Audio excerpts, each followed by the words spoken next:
Hi, David. Welcome. Thank you for joining. Good day. How are you? Good to see you. Good, thanks. We are going to go live in about 30 seconds, I think. Hi, David. Good to see you.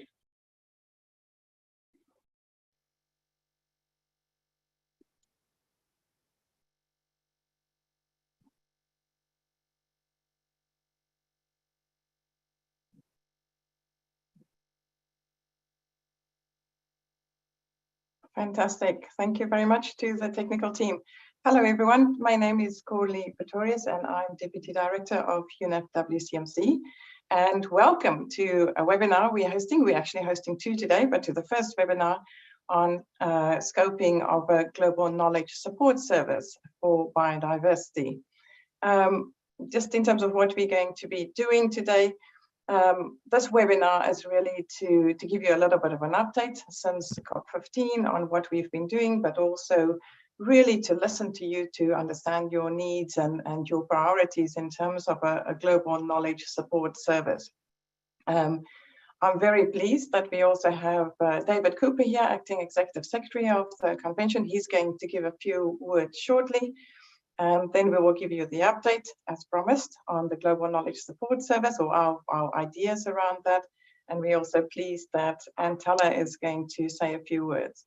And we also, in the final part of this webinar, are going to give you just some information on next steps and how we see this process running. But before we start, just a number of housekeeping things to say. So today's session, please be aware that today's session will be recorded and made available also on YouTube. Your microphone for this session will be muted, but if you would like to speak, please raise your hand and we can unmute it and give you an opportunity in the Q&A sessions. Please use the chat. We are going to really download the chat and take well note of all your comments and suggestions. So I would urge you to communicate with us on the chat, send those ideas in. But there's also, if you see at the bottom of your screen, a Q&A. So if you have specific questions that you want to ask, we'll be monitoring those as well. And we hope to provide answers during the session on your questions. And then final pointers, we have fabulous technical support from Laura. So if you have a question or you find difficulties in engaging in the meeting, please send a chat to technical support. Laura Mack is on call there. So that's all from me in terms of housekeeping. Please engage. We want to listen. And as I said, we have tonight a repeat session to accommodate later time zones. So if you feel you haven't said enough or you didn't get an opportunity during this meeting, you're welcome to join us tonight again. But first, with great pleasure, I would like to hand over to David, please, for your remarks. Thanks so much, Corley, and good day and welcome to all of the participants here. I'd like to thank UNEP-WCMC and all the collaborative partners for organising this webinar to introduce the Global Knowledge Support System for Biodiversity, and as Corley said, to give you a chance to engage in this process of developing this support service. As I think we all agree, the adoption of the Kunming-Montreal Global Biodiversity Framework was a momentous achievement, but its real significance is still to come, and it's entirely dependent on how quickly and how effectively it's implemented. Countries must now embark on the process of revising and aligning their NBSAPs with the global framework, including setting new national targets and defining concrete actions to achieve them. And this will require transparent and timely access to relevant quality data, information and knowledge. And quick and easy access to information will also be key in monitoring the progress in implementation. And as I'm sure you are aware, a monitoring framework for the Global Biodiversity Framework containing a series of indicators was adopted at COP15. And an ad hoc technical expert group was established to fill gaps in this framework so that it can be completed by COP16 in 2024 in Turkey. However, the indicators will only be as good as the data and information behind them. We know from national reports that the lack of reliable biodiversity data and information has been noted by parties as, and also in regional and global assessments, as an important obstacle to action on biodiversity, and we need to rectify this. Target 21 of the Kunming-Montreal Global Biodiversity Framework aims to do this, and it's quite a comprehensive target. It says to ensure that the best available data, information and knowledge are accessible to decision makers, practitioners and the public to guide effective and equitable governance, integrated and participatory management of biodiversity, and to strengthen communication, awareness raising, education, monitoring, research and knowledge management.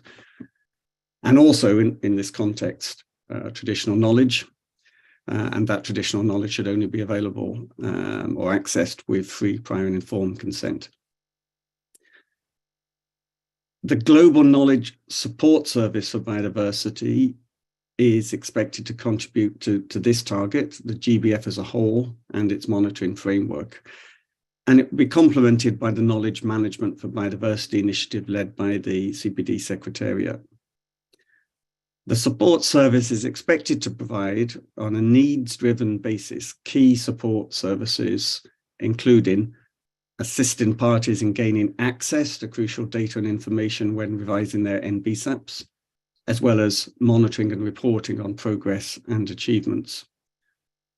Helping to ensure that information and knowledge are properly categorized by goal, target, and indicators so that the right information could be found easily. Linking parties with relevant data and knowledge providers and with implementing agencies capable of supporting them. And by strengthening the communities of practice and knowledge networks to enable parties and the providers of data and knowledge to share that knowledge, expertise, and good practices, and to learn effectively together as we implement the Global Biodiversity Framework. But to be really effective, this support service must be developed in a way that it actually meets the needs of parties. So coming back to Corley's introduction, the participation of parties, of Indigenous peoples and local communities, of stakeholders in this ongoing design phase of the Global Knowledge Support Service is really crucial. And this will enable parties and others to identify their needs and gaps, define their priorities, and identify what are the best ways of supporting them, of addressing these needs. And of course, to ensure its effectiveness and long-term sustainability, we have to get the governance structure and financing mechanisms for the support service right as well. So the CBD Secretariat is very pleased to be working with UNEP-WCMC and the other partners to create this Global Knowledge Support Service. We're pleased to note the growing number of parties and stakeholders joining this process and partnership. So all of you online, I thank you for your commitment and your participation today. I hope that you'll find this webinar useful, and please stay engaged as the service is designed as we go forward. Thanks a lot. Back to you, Corley. Thank you so much, David. Thank you for that overview. And yes, indeed, it is. We have an enormous task lying ahead of us to implement the Kunming-Montreal outcomes, and we very much look at it as a package of decisions and making sure that we support across all the decisions. But let's maybe have a quick overview of our current thinking on the Global Knowledge Support Service and the things that we would like to propose and test and put to the participants and to the parties to get their views. So if I can have the next slide, please.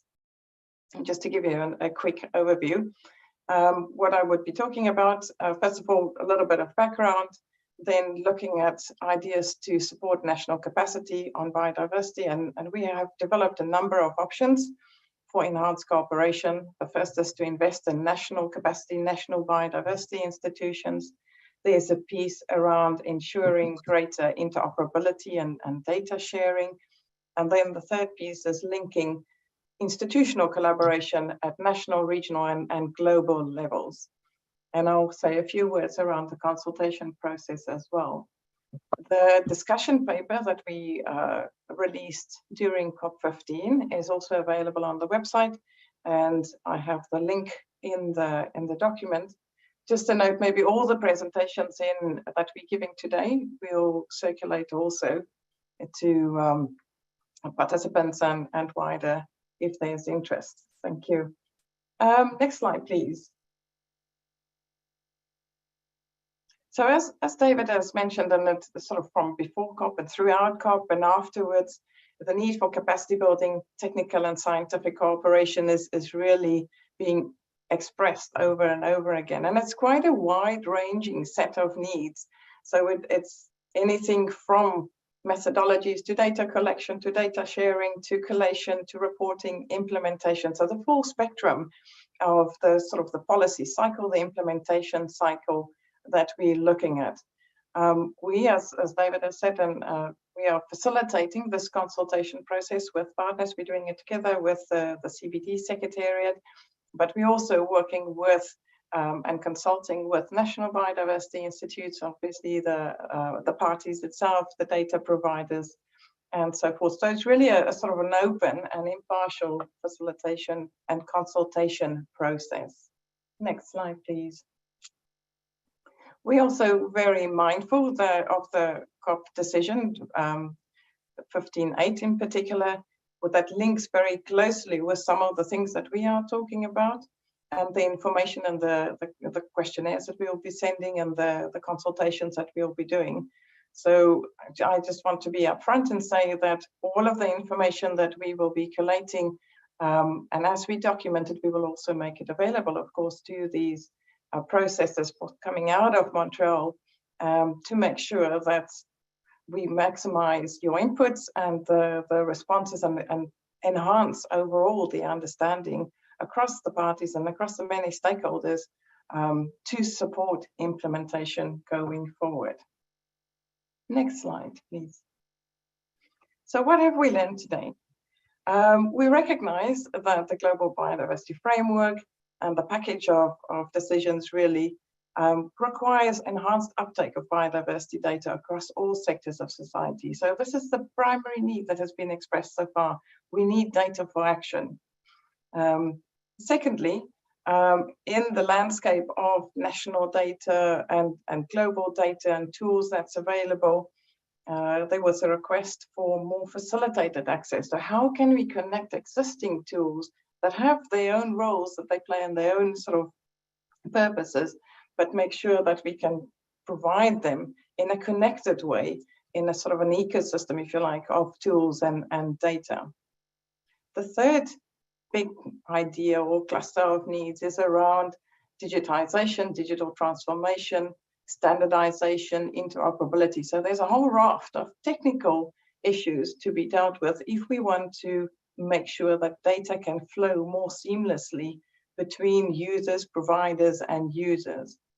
There are several standards out there, and this is one of the things that our respondents have asked us to look into, is how can we bring or align or bring some of these together and make that more explicit in terms of ideal standards and formats for data to be produced, to be shared, to enhance that uptake and use of biodiversity data. And then the fourth big cluster of needs was around national biodiversity knowledge management capabilities. And here again, a recurring theme, more collaboration, more coordination, more stronger biodiversity information systems, more information and resources available around biodiversity knowledge management. And the knowledge management is anything from how-to guides to technical scientific information, but also how to manage your information systems itself. Next slide, please. So in the following set of green slides are some of the options and the proposals that we are making that we would like to get your views and your feedback on. So the first is the options around, the first is really support to national biodiversity institutions. So it's such focus in terms of strengthening capacity at the national level. And there are 4 pieces. that feeds into that. The second is around this digital transformation, interoperability of data and tools. And it's important to note that a very important part of this is not only the tech, but also data sharing policies at the national level and at the institutional level. And then the third one, following on from the needs, is really the collaboration at the regional level with regional institutions and then connections to global level. Next slide, please. So let's zoom in a little bit on the national biodiversity institutions and support. And we're taking an approach of looking at the sort of the data value chain, if you like, in terms of from collection all the way to publishing, the use of data uptake, and then monitoring and reporting progress. And we see 4 clusters of work there. The national data resources and linking to global resources, the upgrade of information systems itself, use for national planning, policies and account. And we're very mindful that we are seeking a whole of government approach. So how can we support national institutions to provide the data for all ministries, across all ministries, for better integration into planning? And then the final point, very important, as David also mentioned, in terms of monitoring and reporting progress. And then this is a continuous circle in terms of strengthening data availability, accessibility, and use. Next slide, please. So this is the one that could be quickly overwhelming, I would say. Lots of technical details here, and these are just a few examples of the things that we have recognized that are some of the glue, if you like, to make a whole system work. Is sort of alignment around taxonomies, around temporally aligned around the timeframes of the data, in order to bring distinct data sources together into really a national resource, and then aggregating up to a global resource and really facilitating those data flows. These are just, as I said, some of the building blocks for interoperability that we've looked at, but there are many different ways and to approach this in terms of standards and in terms of the technical architecture required to support interoperability and data sharing. Next slide, please. And then the final option is around enhancing collaboration and support at the regional level. So there's a great role for regional institutions to provide support at the national level, also national to national peer kind of peer-to-peer support. And again, important to think here around aligning data approaches. We are specifically thinking about approaches that matches or mirrors the kind of alignment that was created for the SDGs, but it's not limited to that. And that all facilitates the flow of data, as I've said, the interoperability, the use of data, but it also facilitates the aggregation to global level in terms of tracking progress at the global level.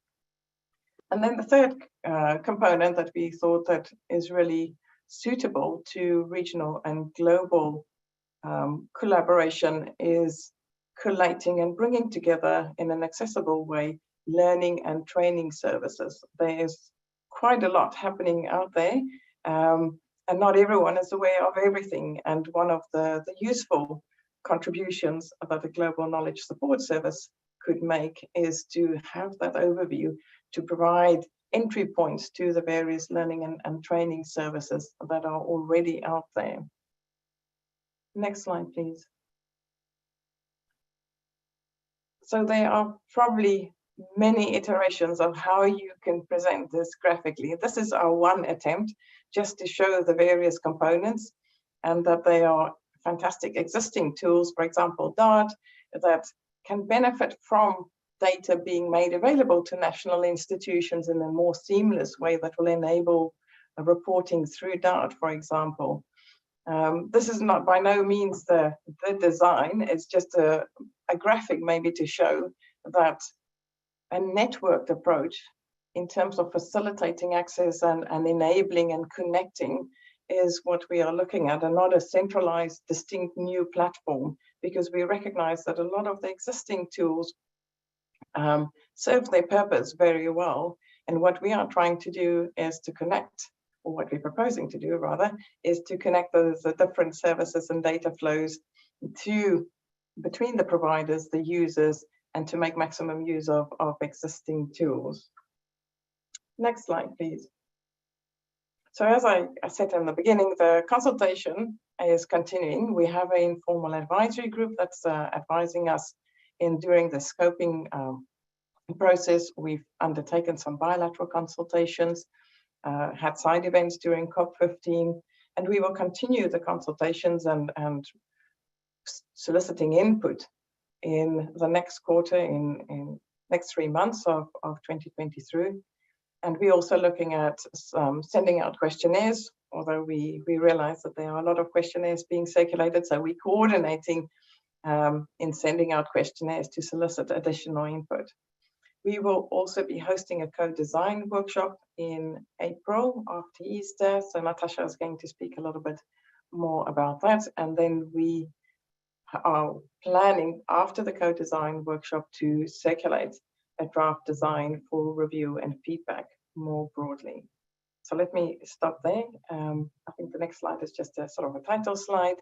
And then I would like to hand over to Anne, please. And then we'll open the floor for questions and answers. Thank you. Thank you, Corley. And good morning, good afternoon, I don't know, good evening, everybody.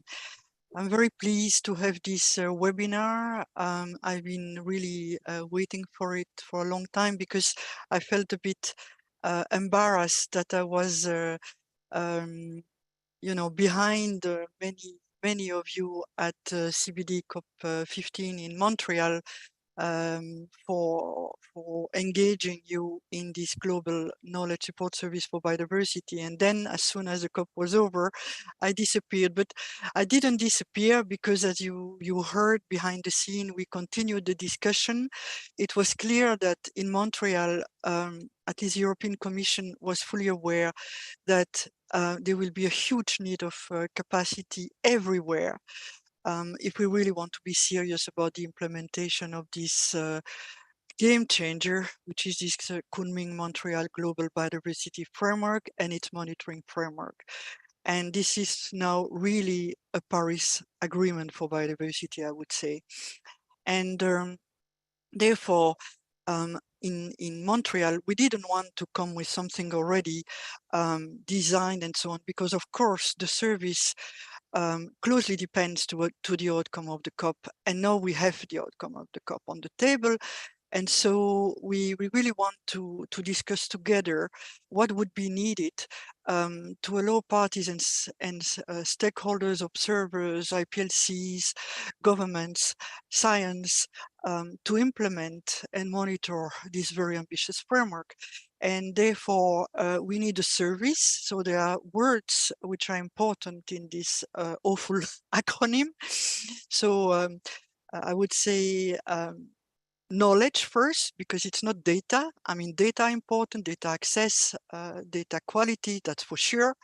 But we need also to build indicators. There is ATEC, but we need to support the work of the ATEC, because we know that it has a limited participation and just two meetings before next COP. So it's an enormous challenge ahead of it. And also SBSTA. SBSTA also needs to be somehow fed by knowledge to be able to take some decisions. Same for tools. We really need to use tools as much as possible to facilitate our work. But as a party, I felt sometimes lost in translation with the number of tools that I don't really see how interconnected they are.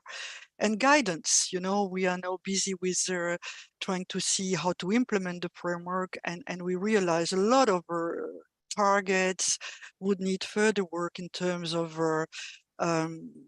consensus on how to implement these, being, you know, target 2 on restoration, what is a degraded ecosystem, being implementing SIA, what is pollution risk, and so on and so forth. So knowledge is really to be taken in the broad sense. Service is also very important because this, as David said, is linked to the implementation of Target 21, but also on the decisions of the COP on capacity building and knowledge management. And there, all parties agreed that there is a need to create knowledge hubs at different levels, but they should be somehow interconnected and overseen by a global entity. Finally, I would say that global is sometimes misleading.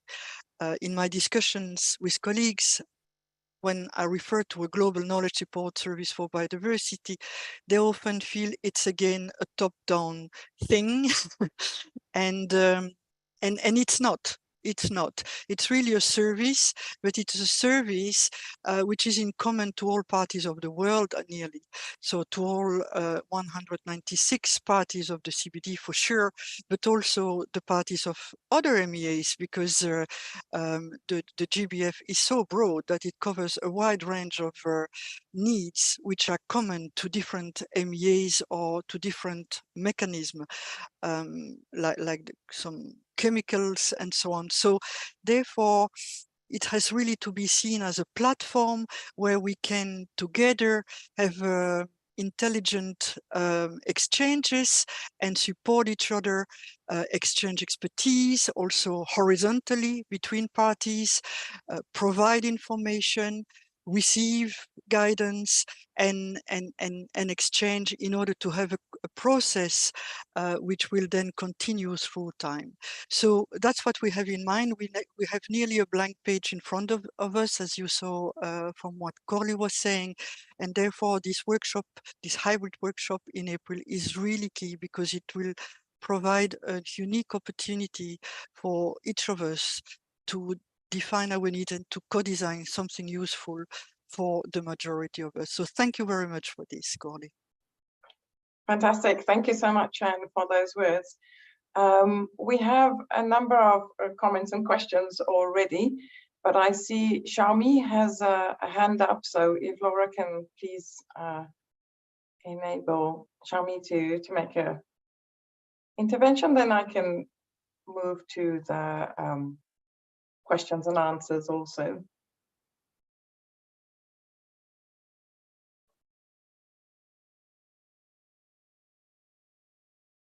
And please, in the meantime, continue to add the questions. Maybe if while we wait for the mic to be enabled, the microphone to be enabled, just in terms of the Jane Cummings comment, thank you very much for this comment. And yes, the ambition is really to also align with initiatives and to enable initiatives like the work done by the TNFD and SBTN, so that with the objective is to make data available and used by various stakeholders.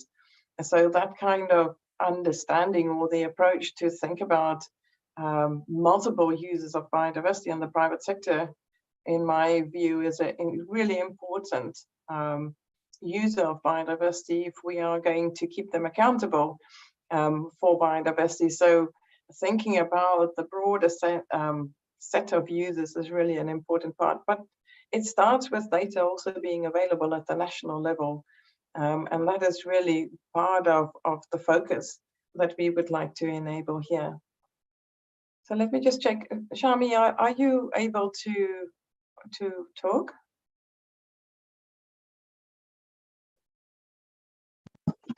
Well, that sounds like it.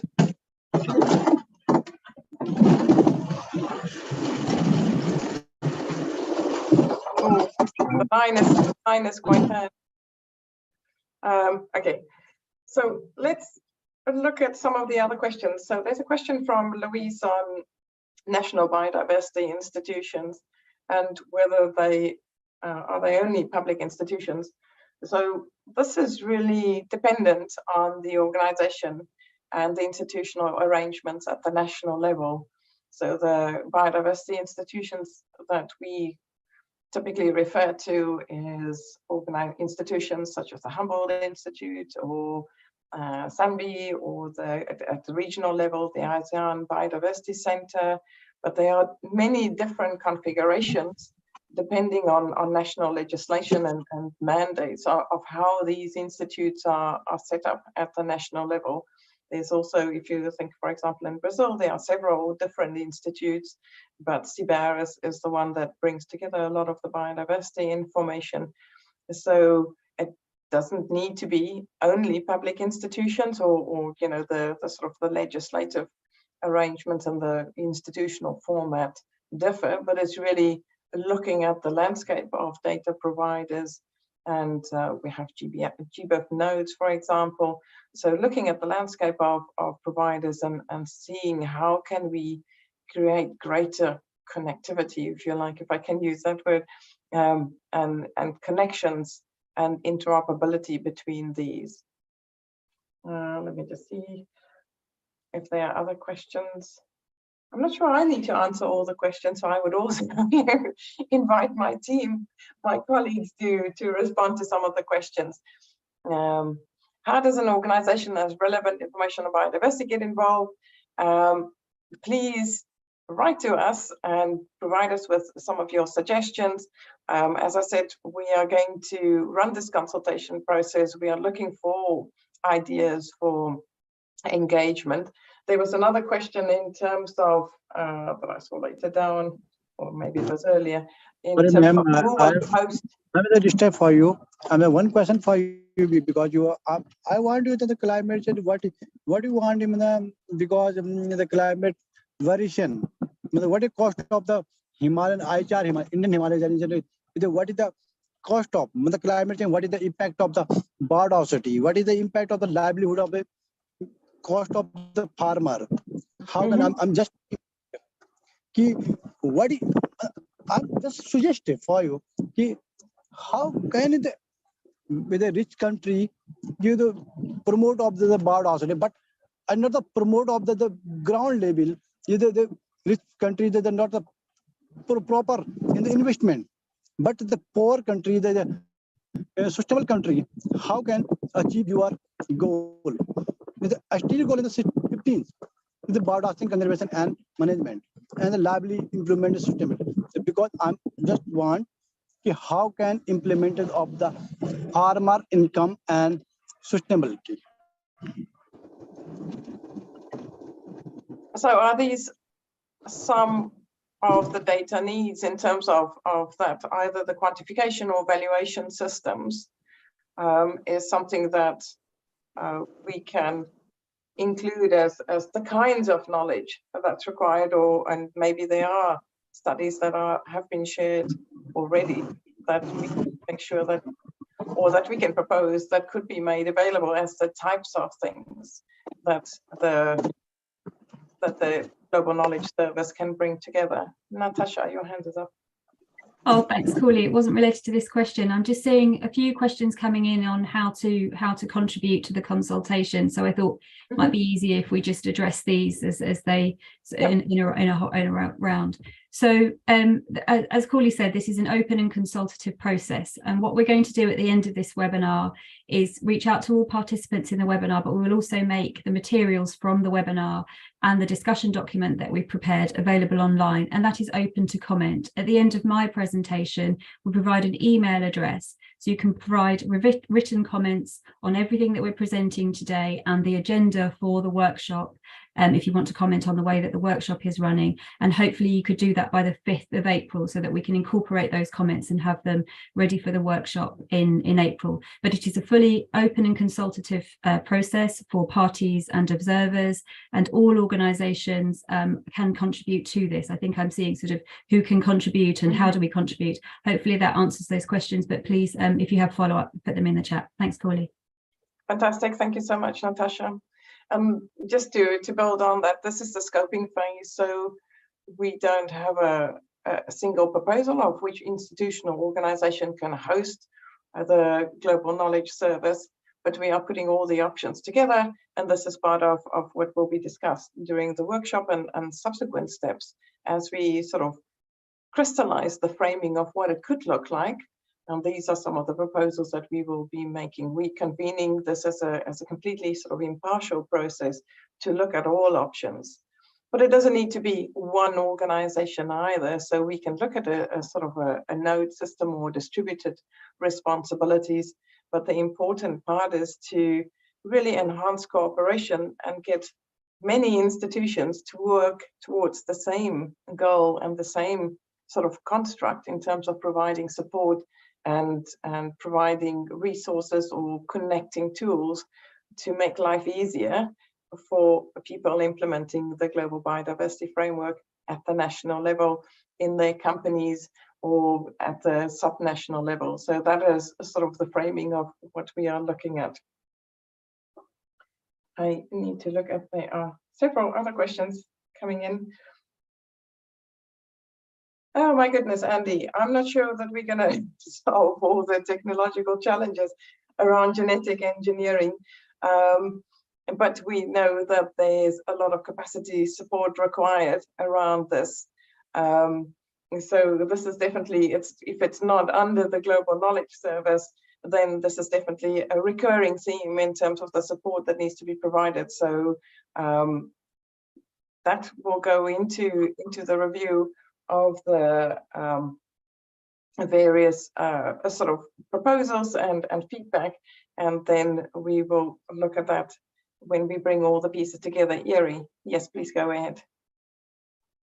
Yeah, I'll just re-emphasize the point you made last, because Target 21 talks about making information available to decision makers, but decisions are made at different levels, at national, subnational, and even local. So when you talk about institutions, it's really not just national, regional, international institutions, but even local institutions. So it's really wide. And as Anne said, maybe the word global is maybe misleading, but it's really not about global per se. The global aspect is just meant to say, is bring everybody together. But really, when you talk about institutions, is going all the way to where decisions are being made that affect biodiversity planning and implementation. Thank you, Yeri. Yeri, there's a question on the Arctic also. Would you mind giving an update on where we are with the Arctic also, please? I don't know whether my colleague Gillian is here, would be best suited to answer that. Maybe if I can say a word on different elements, including the Arctic. So what we heard from our bureau member is that there have been a lot of submissions of potential nominees, which is really good from parties and observers. And so there was a tough selection. I mean, tough in the sense it was very hard for the Secretariat to come to 30 parties, and I can't remember how many observers, which is now submitted to the Bureau. And so the Bureau has to take the decision.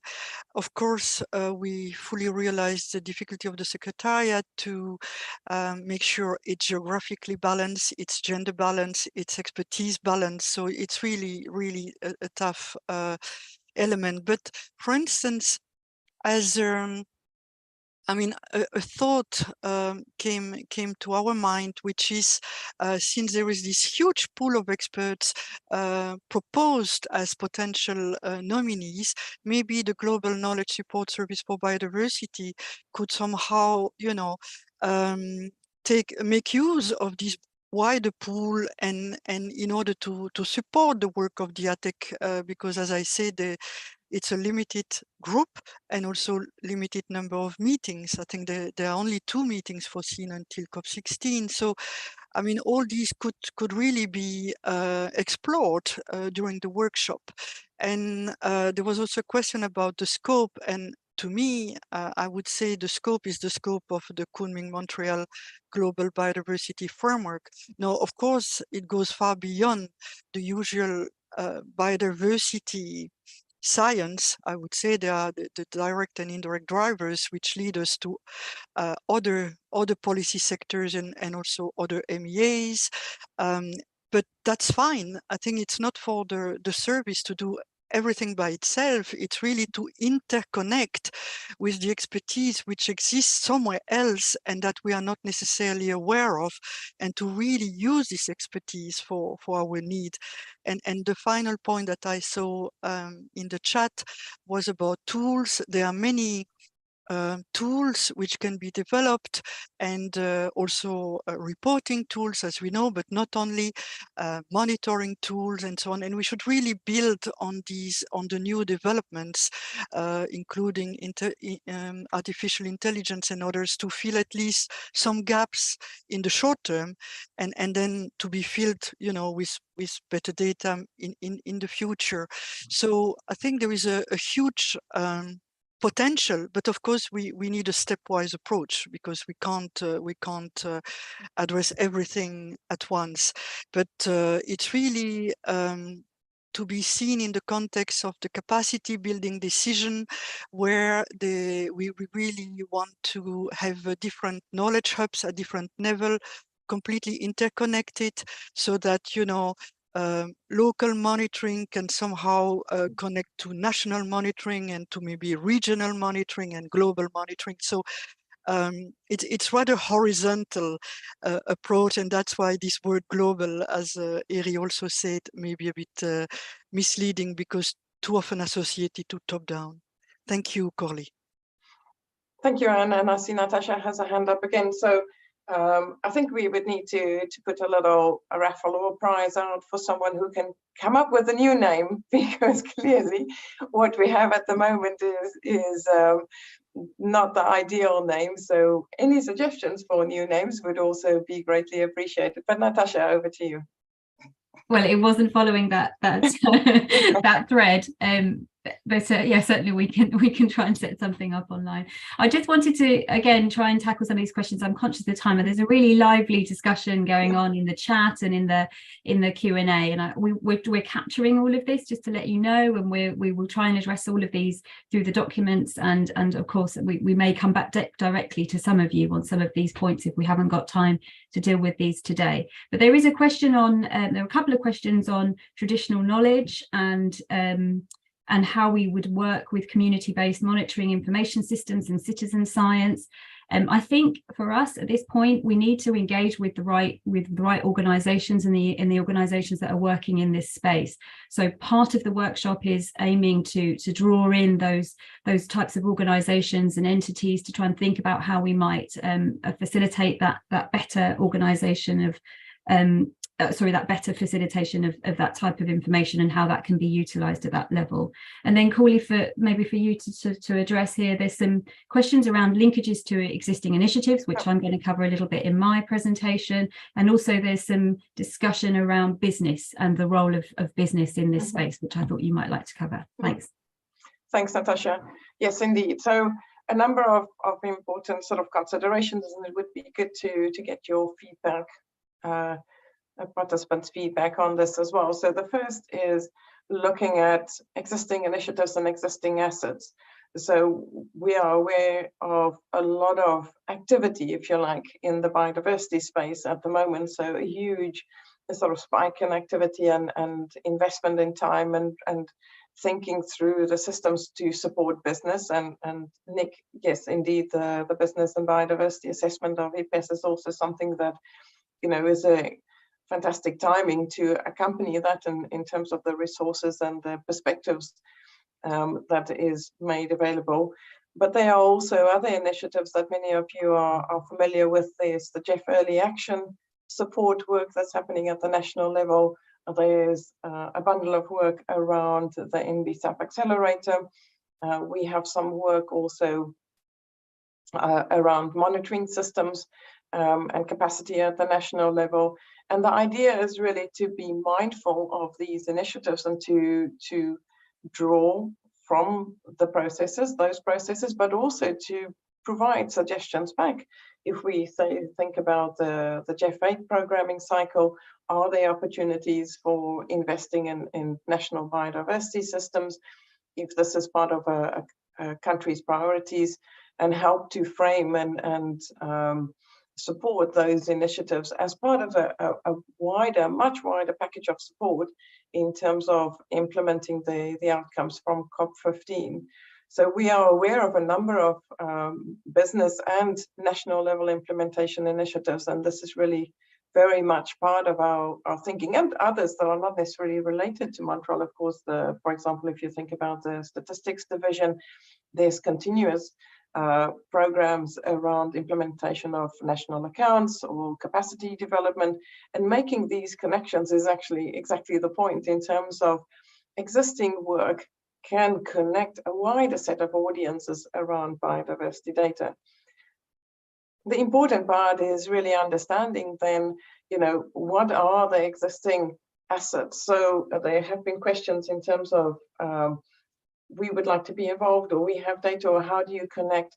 And this is really part of a sort of a wider landscape that we are trying to bring together. So as Natasha has said, please also bring this to our attention, and we make sure that this is part of the sort of a landscape of institutions that and resources and tools and data that could be linked in this initiative, in the scoping phase of this initiative. So there are several other questions. Let me just see, go through that.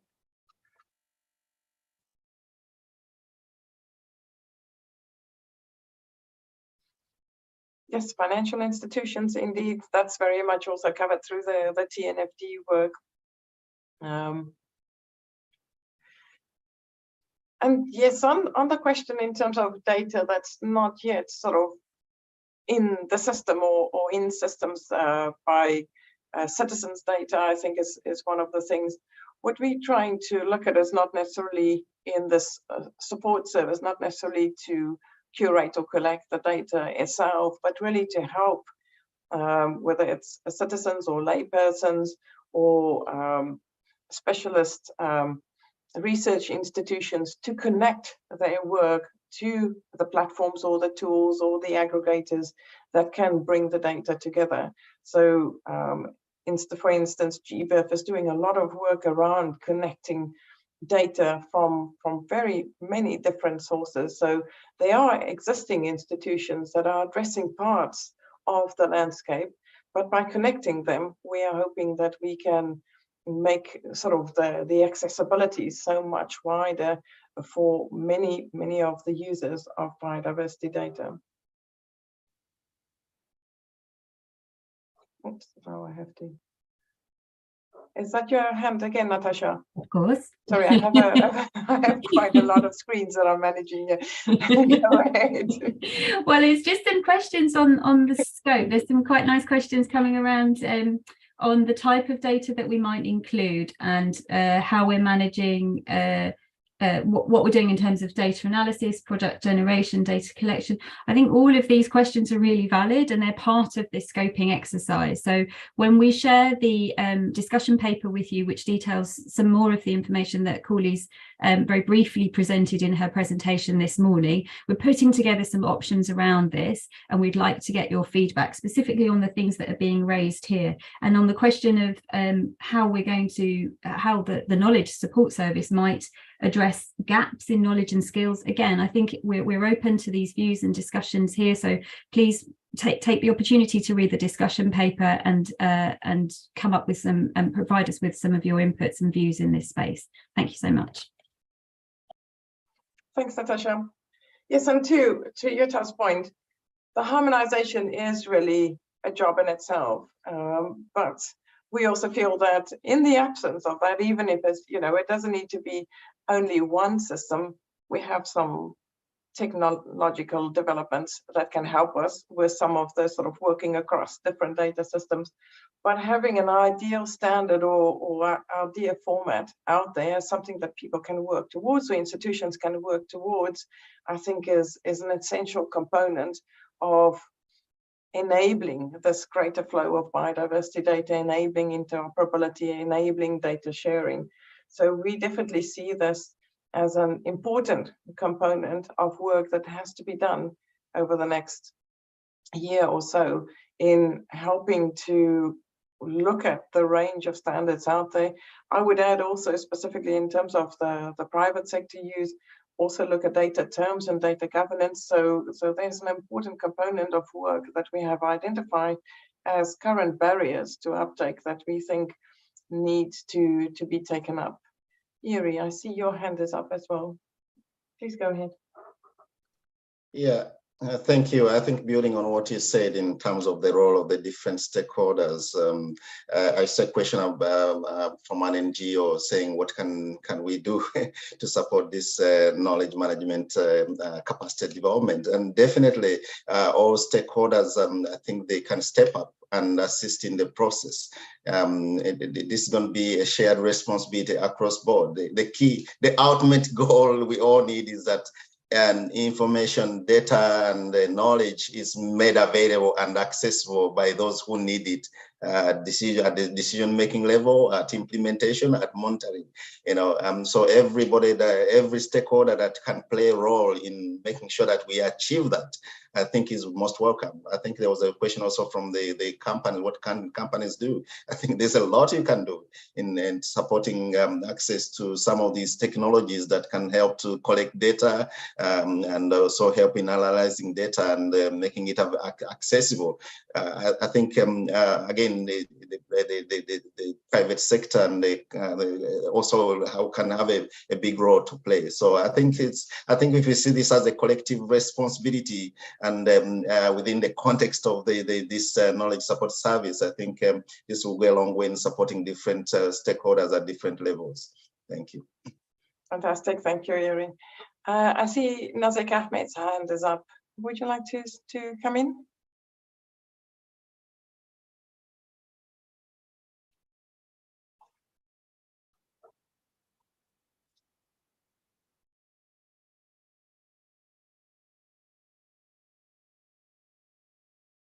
Yeah, are you able to speak, Nazik?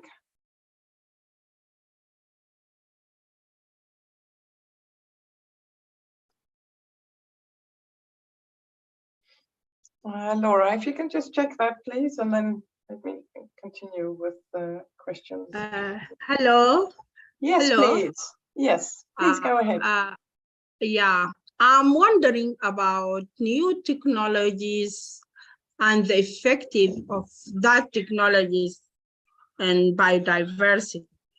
Even in developing countries, there is the gap of knowledge, a lot of gap, the big gap of knowledge. I think this is the big channel of global framework at that moment. Is any supporting at this point? Thank you. Thank you. Are you meaning sort of technologies in terms of data systems and or biodiversity monitoring technologies? Are you referring to that kind of technologies? Yes, exactly. Yes, we would like to think that there's an enormous opportunity for sort of technology transfer and technology sharing in terms of managing biodiversity knowledge and data. So whether that is around a sort of sensors and field observations, field monitoring, or whether that is around sort of the architectural infrastructure to manage information systems. So that sort of technology transfer is something that there are many ways to do it, and one of it is around sort of peer-to-peer or neighboring countries sharing approaches, which also makes it quite helpful for sharing transboundary data, or whether we need to look at other mechanisms to make these technologies available. So we recognize that that is a existing need and an opportunity. So it's not only sort of, it doesn't need to be an unmet need only. There are opportunities for not only sharing the data, but also sharing the tech that is supporting the accessibility or availability of data. So we will definitely include that in the scope of the service. There was another hand up I saw. Was it Mattia, or have you decided against that? Thank you very much for your question, Nazik.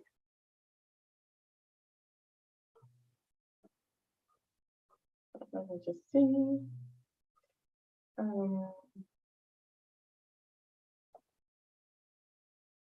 Yes, thank you to Gary also on the harmonization.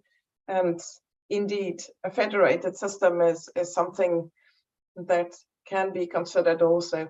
We're also mindful that a lot of that sort of data policy, digital transformation policy needs to be in place at the national level. So, or at the institutional level also, for that matter. It's not only national institutes, it's regional institutions as well. And so looking at both the sort of the details of the technical interoperability, but also understanding the policy environment as a major enabler in helping to work towards harmonization is an important piece of what we will be including or hope to include in the scoping study.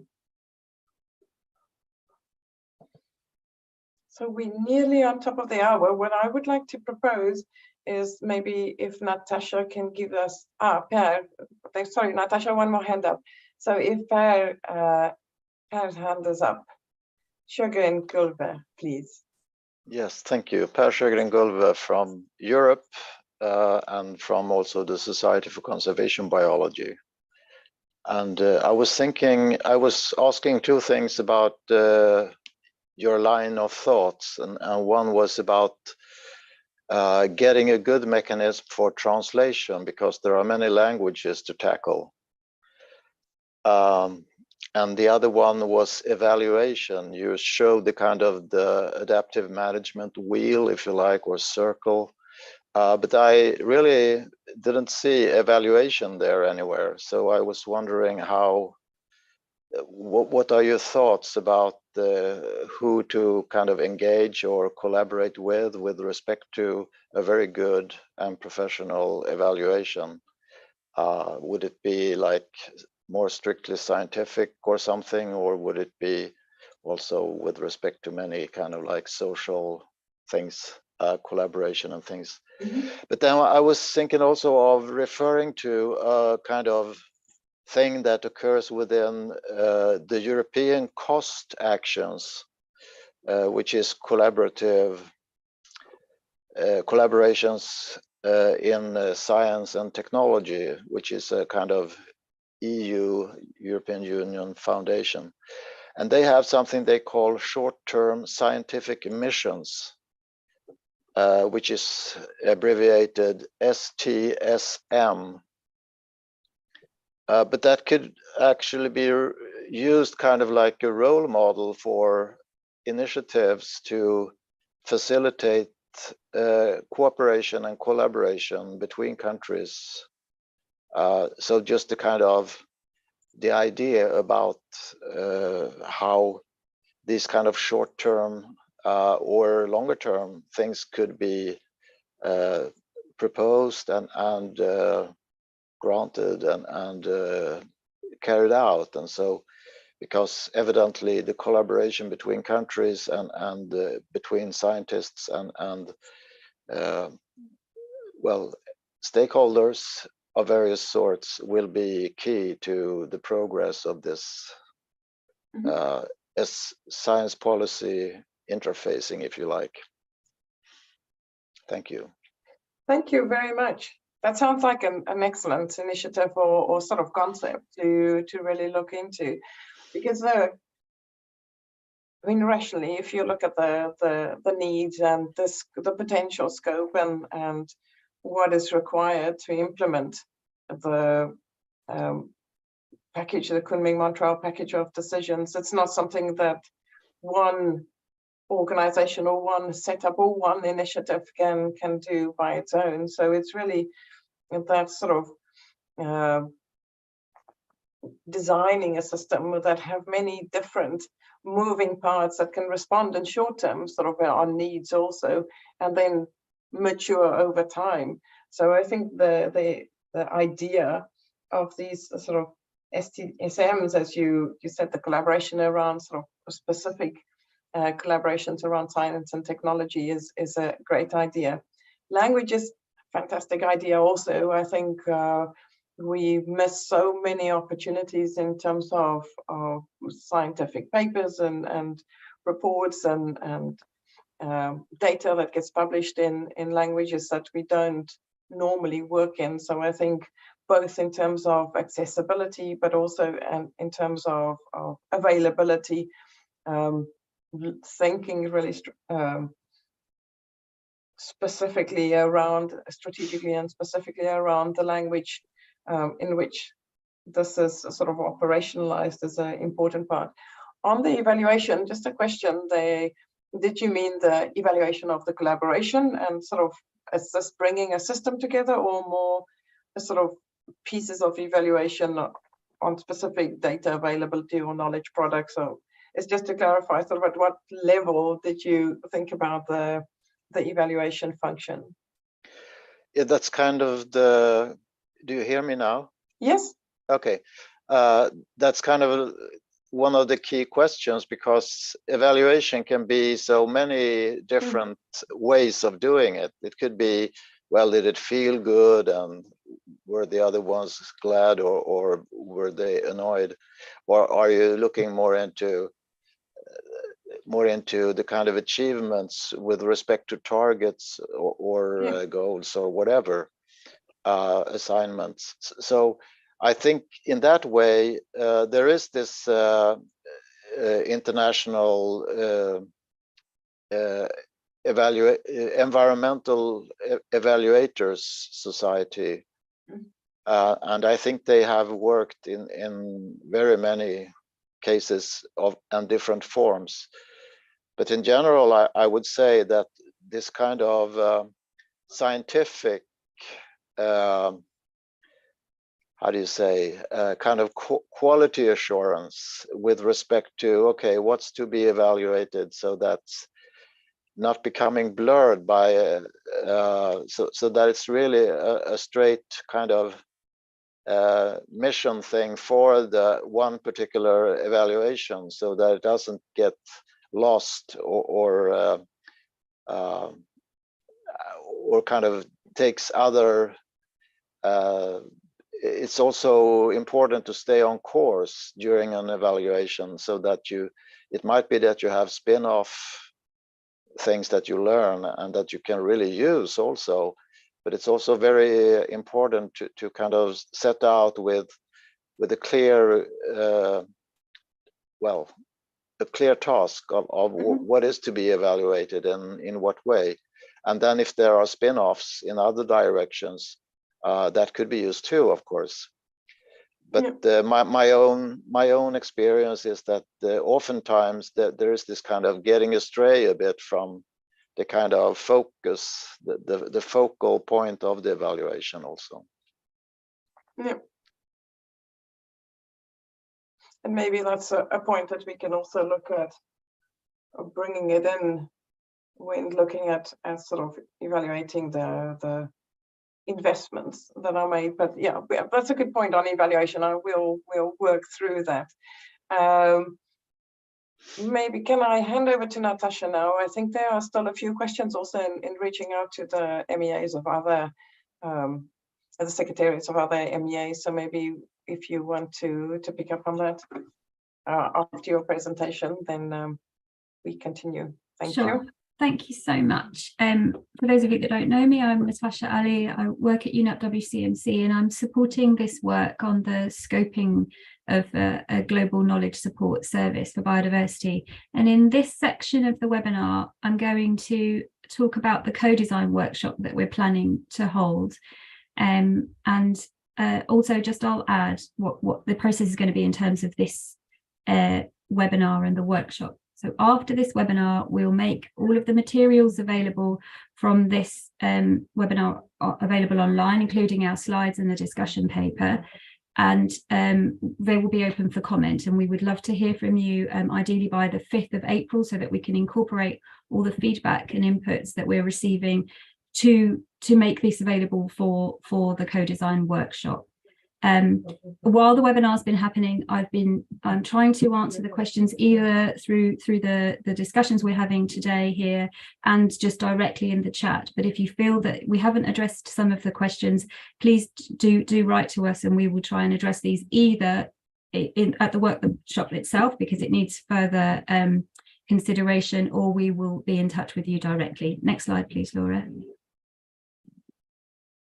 So a co-design workshop on the Global Knowledge Support Service for Biodiversity is planned next month in Cambridge at the premises of UNEP-WCMC in the United Kingdom. This obviously has to be a hybrid workshop because we want to get as much participation in this process as possible. We're hearing, you know, there's a lot of quite a lively discussion in the chat and in the Q&A for this webinar. So we really want to hear the views of everybody really in terms of what the Global Knowledge Support Service will do, what the scope of it and how it will function. So that's the aim of the workshop, to build some common understanding around what a Global Knowledge Support Service can do and will do and how it will work.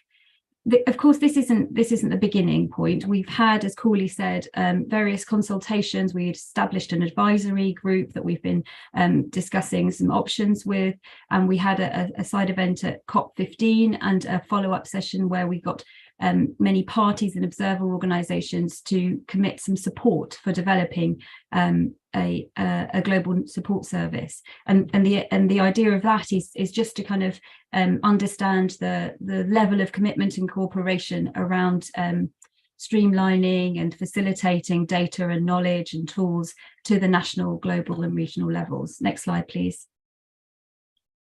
So the idea of this workshop is to look at the following areas.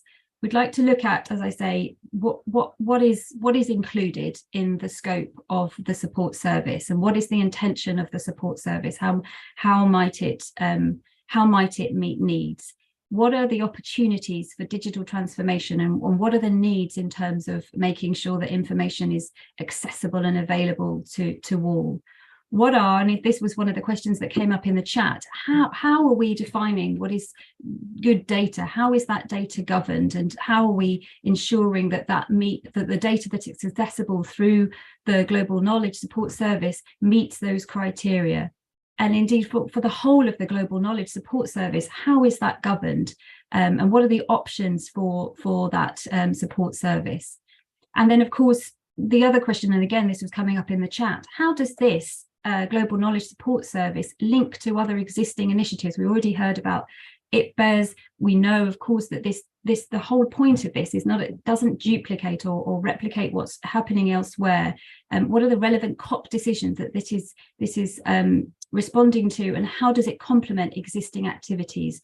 You know, at the national scale, a tool like the DART, for example, that facilitates exchange at the national level. How does a global service support those sorts of discussions and services? Next slide, please. And the way this is going to work, as I say, it's going to be a hybrid workshop, and we've all had a lot of practice with hybrid workshops due to COVID. So hopefully we'll manage this sort of participation. We'd like to get as many people as possible into the centre, but we will try and arrange the workshop so that there is enough virtual participation. We'd like to get regional and gender balance through these discussions. We'd like a balance of governments and those organisations who are providing data to be involved in these discussions. And what we're going to try and do is work through some shared examples of processes and activities, and we'll reach out to parties to sort of come up with some examples of data needs or knowledge needs, and what are the workflows involved in those shared examples and workflows, and where are the data needs and barriers and opportunities for improving those processes. And then, as Cooley said, we will produce a report from the co-design workshop and make this available to all, working with the CBD Secretariat, and there will be further opportunity to comment on the scope and the design of the workshop. Next slide, please. So even the agenda for this workshop is still available for inputs. So if you would like to comment on anything that you've heard in this webinar today, we'll make these slides available on the website for the Global Knowledge Support Service. Please write to us at this website that's here, or write to us directly. And we'd love to hear from you by the 5th of April. And yeah, and just now we've got a few more minutes remaining in this webinar, so we'd love to hear from anybody specifically on this agenda at this point, but also anything else that you've heard. Thank you very much, Cooley. Many thanks, Natasha. And yes, so we really welcome sort of, priorities or specific things that you would like us to consider or to bring into the scope, to think about the scope, or connecting the different sort of needs and tech and what it could look like. So we're really open for input from everyone. So just in terms of the in-person participation, thank you, Ella, for the question. We have invited the scoping phase in formal advisory group to participate in person in the workshop, and we will be inviting other stakeholders also. Some of the data providers will also be invited. People are welcome to write to us if you're interested to participate in the workshop, and we'll be looking at how we can accommodate people. We want to make sure that we have that sort of gender and regional balance. So we will be looking at that in terms of the participants list, but please contact us in terms of the participation. Thank you.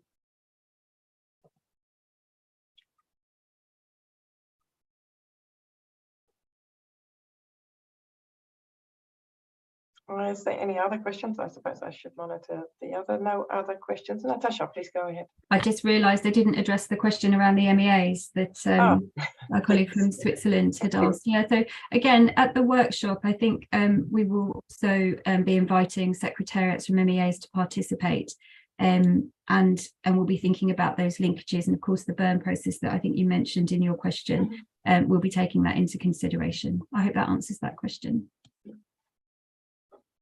Thanks, Natasha.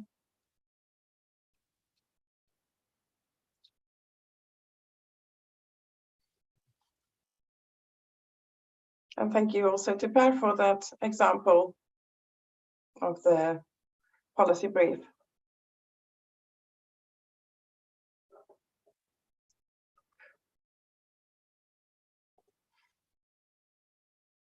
So fantastic. I don't know if Anne or Iri, if you have additional comments, and then we can, if there are no further comments or questions, then we can probably wrap up. Well, not really. Just to thank. I think it's been a very useful discussion and very good ideas that have emerged. And we're looking forward to the co-design workshop and finally launching this support service soon. Thank you. Fantastic. Thank you very much, Eri. There is a question, Corley, in the chat about for the workshop, who is in-person participation open to? Yes, I spoke about that, and I indicated that we will be inviting the informal advisory group. So the informal advisory group includes some of the national biodiversity institutes, for example, Humboldt, Sandby, Austrian Biodiversity Institute, and so forth. So there are a number of national biodiversity institute, and it also includes some of the UN system entities that are supporting countries on implementation. So UNDP, FAO, Statistics Division, and my colleagues of UNEP and Nairobi, of course. And then also the CBD Secretariat is ex officio, as is the kind funder of the scoping phase, which is the European Commission. So they are also ex officio of the advisory group. Then in addition to the advisory group, as Natasha has indicated, we would like to invite some of the other biodiversity related MEA secretariats, some of the data providers, and that are key players in the institutional landscape. We are talking to the GEO Secretariats, the Global Earth Observation Secretariat as well, because they have a very similar initiative, and we want to make sure that we dovetail and we connect right from the start with what they're doing. So off the top of my head, and then of course during the COP we had a number of institutions that expressed interest in the co-design workshop, so we have reached out to them also, those that have registered on the website. So there's a website on the initiative and some institutions have already expressed interest to join. So that's another mechanism maybe for some of you that inquired or had questions around this. Either write to the central email address, if you like, or the scoping phase email address, or there's an opportunity on the website. Perhaps, Iri, if you or someone in your team can just pop the link to the expressions of interest page, then that would be very helpful. Thank you. Yes, and I really think that it's important that thanks to the comments we receive in the chat and in the questions, and maybe we will still receive some after this webinar, that we take that into account and then use that for the workshop in April, because it's really, as you said, it's a step-by-step approach where we try to capture the main ideas or the main needs from the parties and the observers, and see how best to respond to that. So so the fact that it is hybrid is also allowing for a bit more collective thinking than a usual in-person workshop. I think that's important also to say that it won't stop after Cambridge, so it will continue, and we should really find a way to ensure that the discussion can continue based on the papers that we will, I guess, post, so that the people who are interested can be kept in the loop. Thank you to all anyway. Thank you very much, Anne. Natasha. Just to note, I have posted the discussion paper in the chat for those of you that comment, because the link does not seem to be working from the website. So we'll resolve the link issue, but in the meantime, the chat is the chat has a link to the discussion paper. And then we have another webinar to deliver this afternoon, so we will do that, and then we will post the slides. So watch that space, and it won't go up instantaneously, but when we finish the other webinar, we'll make the slides available for comment. Thanks so much. Fantastic. Thank you so much, Natasha. And just to pick up on that and on Anne's points also, yes, I think there will still be several rounds of discussion and engagement, continued engagement around this, because it's really looking at a longer term capacity support approach. So it's not something that we hope, at least, or that we think would be very useful if it just stops and disappears into thin air. So there are opportunities around the processes that are mentioned in the decisions coming out of Montreal, I think, that are very important linkages. But this is also something that needs to sort of develop and mature over time as we provide support for the implementation of the global biodiversity framework. Maybe just a sort of a final note to reflect on, we also don't see that this is something that one funder would be able to carry, or one source of funding. I mean, it's not even only international funding, but we see it as something that we need to really have a discussion with a number of institutions, and that includes international kind of financial flows, but it also includes domestic financial flows, it includes private sector flows, to look at, because it's not supposed to be one single initiative, but to look at an approach and a system of making biodiversity data and knowledge available for a broader public good purpose. And I think that is really part of the thinking that we will need to achieve if we want to enable all of society to play their part in halting biodiversity loss, or restoring nature. So I think there's a sort of a bigger systems part to it also,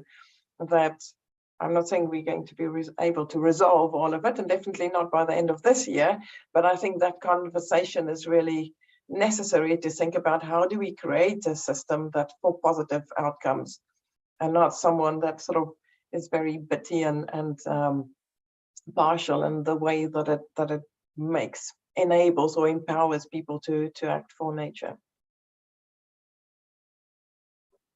So maybe with that, if there are no other questions, then And you have to forgive me because someone needs to let me do the question, even if I make systems like this, because I do manage a couple of things. I have to look at a couple of screens here. But maybe just to say thank you very much for all the questions. Some of them were a little bit tough to answer, but they were good questions.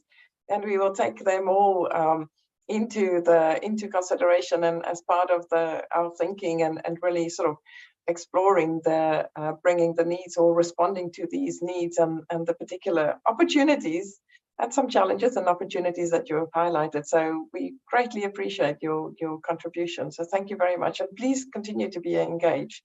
This is the type of conversation that we really need around sort of enabling and building capacity and sharing resources. Thank you very much. And thank you, team. Thank you to the technical team.